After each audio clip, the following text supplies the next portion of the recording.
sou Bu Mesquita. E eu sou o Marcos Malagris. E hoje a gente vai falar sobre A Forma da Água. É muito clichê ou não é? E se é clichê, ainda assim vale a pena ver? Ou ele é bom mesmo assim? O filme, só porque ele é clichê, ele já é automaticamente ruim? Pois é, não, gente, não acho que só porque o filme é clichê é ruim. E vamos fazer só um resuminho aqui da história da Forma da Água pra vocês relembrarem o filme. É a história da Eliza, interpretada pela Sally Hawkins. Ela é uma faxineira que trabalha dentro de um laboratório top secret do governo na época da Guerra Fria, e ela se apaixona por uma criatura peixe interpretada pelo Doug Jones. Então assim, a fórmula, ela realmente é clichê, né? E a gente já viu essa história várias outras vezes na vida. É aquela história clássica do amor impossível. O amor impossível geralmente é impossível por quê?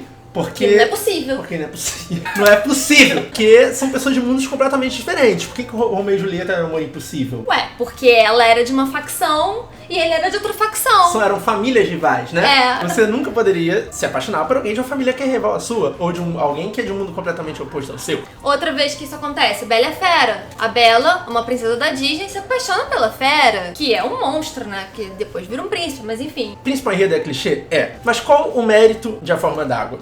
A história é muito bem contada, é muito bem dirigida e tem algumas viradas interessantes, algumas mudanças, algumas nuances na narrativa clássica daquele clichê. E esse filme em particular, qual foi a nuance dele? Foi falar das minorias. Ele pega essa história desse amor impossível e ele foca na vida dela, né, da Eliza, que é uma personagem muda, que não tem voz, e toda a relação que ela tem também com outras pessoas marginalizadas pela sociedade. Ele pegou uma história que é clichê, ele aproveitou pra atualizar essa história clichê no mundo e aproveitar pra falar da temática das minorias. Exatamente, é isso aí, né? É a começar pela Eliza. A Eliza, ela é muda, ela literalmente não tem voz, né? Quem narra, inclusive, o filme pra ela é o Giles, que é interpretado pelo Richard Jenkins, né? E ele faz o quê? Ele faz um homossexual. Se hoje em dia, gente, não é muito fácil, né, ser homossexual, imagina naquela época. E além do melhor amigo dela ser um homem gay, mais velho, solitário, a melhor amiga dela no trabalho é a Zelda, né, que é interpretada pela Octavia Spencer. Ela é uma mulher negra, que também naquela época, porque o filme se passa na Guerra Fria, tinha muito preconceito ainda.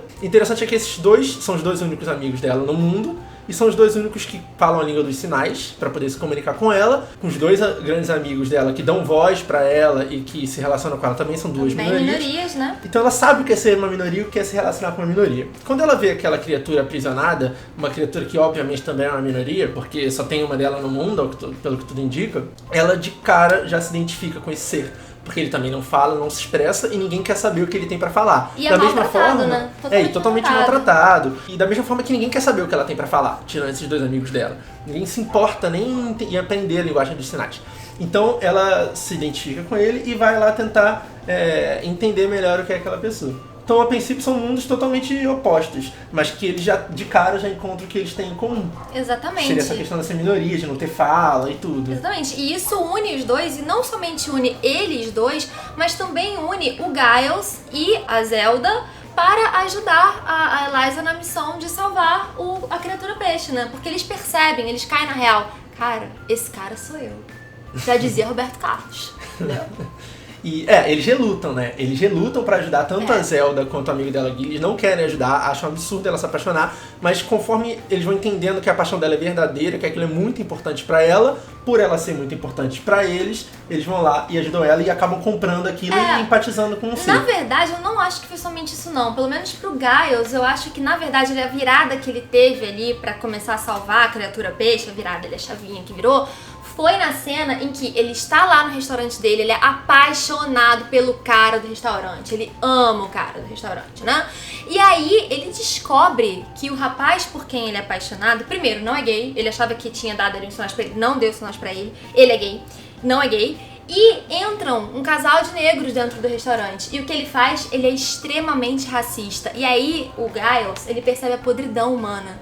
E aí eu acho que vira a chave nele, ele fala, eu tô realmente sozinho no mundo.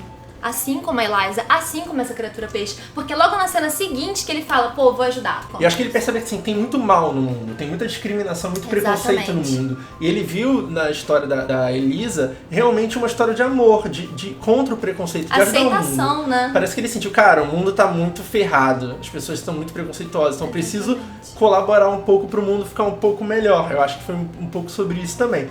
Então, assim, é uma história clichê, só que já tem todas essas nuances das questões das minorias, que dão muito mais profundidade pra aquela história. Sim. O que eu achei muito legal nesse filme também foi que o Guillermo del Toro, ele fez ali uma brincadeira com a xenofobia que eu achei sensacional. Porque nesse filme, o único outro homem branco que resolve ajudar eles é o cientista, que é o Dr. Robert Hofstadter, que é interpretado pelo Michael Stuhlbarg, que inclusive tá em outros 2 filmes aí que concorrem ao Oscar, viu? Me Chame Pelo Seu Nome e The Post. Tá bombando. E assim, o que é legal dele? Esse médico, esse cientista, ele é russo. E isso é muito legal, porque na época de uma guerra fria entre Estados Unidos e Rússia, o Guillermo del Toro, ele banca isso de colocar o bonzinho da história um russo.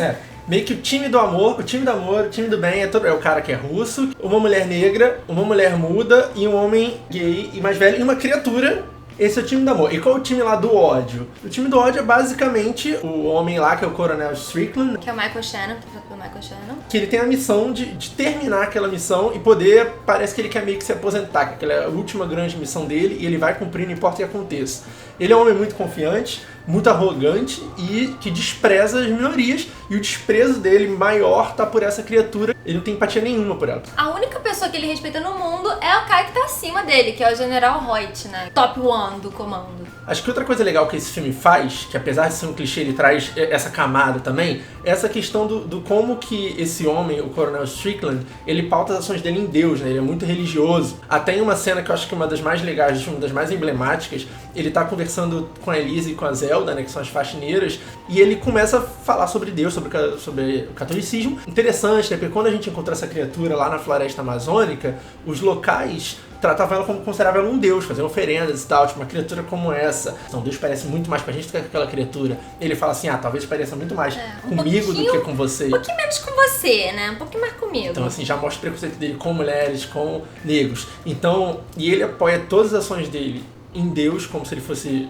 uma pessoa extremamente correta e dá sempre essa carteirada dos valores da igreja, dos valores cristãos. Total hipocrisia. Péssimo cristão. Você não tá à imagem e semelhança de Deus, não. E aí, uma coisa muito interessante também, que o filme dá essa volta, e no final, a criatura é baleada, mas ela consegue se levantar mesmo assim, meio que se cura dos tiros que ela leva, e ataca o Strickland. Strickland meio que admite, ele fala, então você é um deus, né? Ele se regenera, né? Então o cara fala, pô, ele realmente tem poder mágico, né? Tipo, admite que ele quebrou a cara e no final, sim, ele era alguma coisa parecida com um deus e tinha poderes especiais. E o final é clichê ou não é? Porque assim, a gente, por exemplo, a gente teve interpretações diferentes do final. Na minha opinião, ele não foi tão Romeu e Julieta assim. Eu, na minha mente, no filme, a Eliza realmente virou uma criatura peixe, ele realmente pegou aquelas cicatrizes dela, né, da parada dela ser muda, e cortou, e ela conseguiu ter guerras e viver embaixo d'água, e eles foram felizes. Essa é uma interpretação bem romântica e vai pro lado da mágica. É claro que já existe uma criatura... Disney! Já existe uma criatura mágica no filme, então tudo é possível. Sim. Beleza. Por outro lado, eu acho que é uma história que sempre foi meio bonita, mas meio triste, já abre com isso. A narração do Gillies no início já mostra que ela é um conto de amor, mas um pouco diferente, que vai terminar ali de uma forma trágica. E pra mim, aquele final foi a interpretação, é a história que o Gillies conta sobre aquela história que ele presenciou, que ele viveu. Então, pra mim, o final ele foi bastante trágico, porque, pelo que eu entendi, na minha interpretação, a Elisa morre, a criatura leva ela pra água. Toda aquela cena que se passa depois é o que o Gillies conta pras outras pessoas daquela história fantástica. Ele queria que tivesse acontecido, né? Daquela história fantástica que ele viu, o desfecho que ele gostaria de dar, porque ele sempre foi meio poético, ele sempre curtiu os musicais, os romances antigos, então ele queria...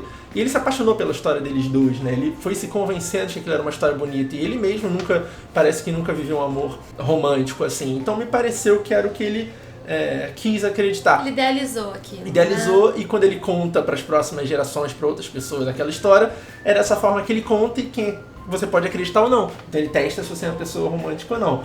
Então, assim, acho que qualquer uma dos dois desfechos é bastante clichê. Mas não tem problema, porque o clichê é um clichê bem feito, bem executado. Exatamente. Se você for não gostar de um filme clichê, você vai odiar todos os filmes que existem na Terra, porque nada hoje em dia é original. Os filmes deixaram de ser original há muito tempo, cara. A gente já tá aí o quê? quase 150 anos de cinema já, né? Os irmãos Lumière lá em 1800 e, sei lá, bolinha, criaram o cinema. Até antes do cinema, qualquer obra, qualquer arte, sempre parte das grandes histórias do ser humano, e não tem tantas histórias possíveis. A gente tem história de amor, a gente tem histórias de vingança, a gente tem histórias de superação, a gente tem histórias de homem contra catástrofes naturais ou contra forças de Deus. Tem poucas narrativas. É tudo possíveis. uma releitura de Grécia. É basicamente isso. É clichê mesmo, mas hoje em dia nada é original. Mas é bom. Mas é bom. É clichê, mas é bom. Porque todo filme é clichê. Inclusive aí, ó, lista de... Sua vida é clichê. Você faz a mesma coisa que todo que mundo. Que os seus pais... Você acha que você vai nascer, vai crescer, vai ficar diferente dos seus pais, você fica igual. Você acha que é o diferentão também. Você não que é. tá falando que é clichê. Você não é diferente, entendeu? Então vai assistir com a mente aberta, não fica achando que clichê é coisa ruim, Senta não. e fala assim, vou ver uma bela história. Exatamente. Daí que é clichê. E vou ver uma você bela vai história. curtir muito. Você vai curtir. Viu? Então, gente, é isso. Esse foi o nosso primeiro vídeo do Farofa Geek. Espero que vocês tenham gostado. Deem like aí pra gente e fiquem atentos para os próximos E comenta vídeos. e dá ideia, porque a gente tá aprendendo a fazer esse negócio aqui. Exatamente. Beijo, até a próxima.